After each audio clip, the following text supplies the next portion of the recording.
Welcome to this morning's Monday morning message. I'm so glad you're back with us again this week. Y'all gonna make me lose my mind up in here. Y'all gonna make me go all out up in here.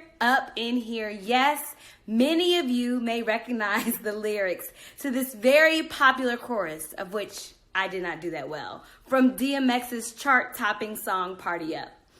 It is what would be considered an anthem of sorts. As you may be aware, DMX died last week at the age of 50 years old. As is generally the norm when someone dies, especially celebrities, you find yourself reading about who the person was behind the celebrity. I found myself reading chronicles of DMX's life.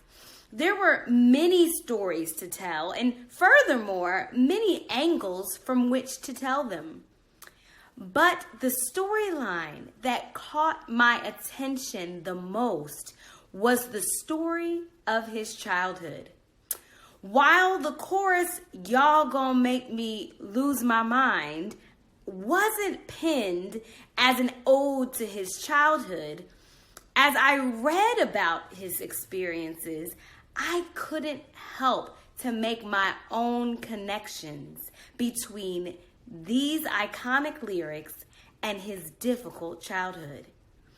DMX had what people describe as a troubled childhood. He experienced abuse in his home and was regularly in trouble at school. He was sent to alternative schools and juvenile centers until he finally found himself on the streets. Here is what caught me as an educator. DMX and his teachers both indicated that he was a very smart student. His teachers thought he was quite bright, but the behavior problems became a barrier.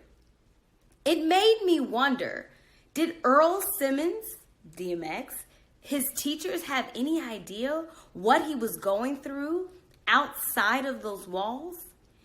If he consistently had teachers that built relationships with him, would he have ended up in the streets? And the list of questions could go on and on and on. There are so many what ifs, and this message isn't to bash his teachers, but it is to challenge us to think about the impact that school has for students. It is to help us understand as educators that acting out isn't always about deviance. It instead is a challenge to ask questions and to try to unearth the whys behind behavior before quickly moving to major consequences. When reflecting on his own childhood, DMX said, "I really didn't have anyone to talk to about it because growing up in the hood, nobody wants to hear that." One of our goals as educators is to co-construct environments with students such that the students feel comfortable talking about it, whatever it is. Here's the challenge. Reflect on your practice. How are you listening? Who are you missing? What voices need to be heard? I hope you all really lean into this idea of hearing the voices of students, because surely it can make such an incredible impact on a child's life. Have a wonderful Monday, and you know what? We will see you back here again next Monday. Have a great day. Have a great week.